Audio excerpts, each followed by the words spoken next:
السلام علیکم۔ اللہ کو چھوڑ دو گے کوئی چیز ہاتھ نہیں آئے گی۔ جہاں اتنا صبر کیا وہاں تھوڑا صبر اور صحیح، پھر دیکھو جو اب تک تمہارے نصیب کا حصہ نہیں تھا وہ بھی تم تک پہنچا دیا جائے گا۔ غم نہ کرو، اللہ تمہارے ساتھ ہے۔ ایک ہار پر اس فتح کو بھول گئے ہو جس سے اللہ نے تمہیں ہمکنار کیا ہے۔ اس کی رحمتوں کو یاد کرو، ذہن نشین کر لو، تمہارا رب ہر شے پر کامل ہے۔ دعا آخری تو نہیں مگر سب سے اہم قدم اللہ سے ملاقات کا دعا ہے۔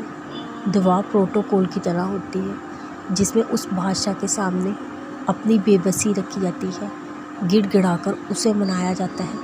دعا کے ہر حرف پہ انسان اس بات کا اعتراف کرتا ہے کہ تو ہی بادشاہ ہے، تو ہی واحد ہے، تو ہی اول ہے، تو ہی آخر ہے، تیرے در سے آخری امید لگا کر آئے ہیں، تو ہی عطا کرے گا کیونکہ تو ہی بس عطا کر سکتا ہے۔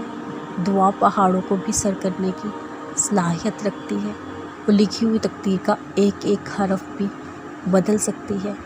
دعا وہ کر سکتی ہے جس کا نہ آپ کو کبھی وہم آیا نہ گمان۔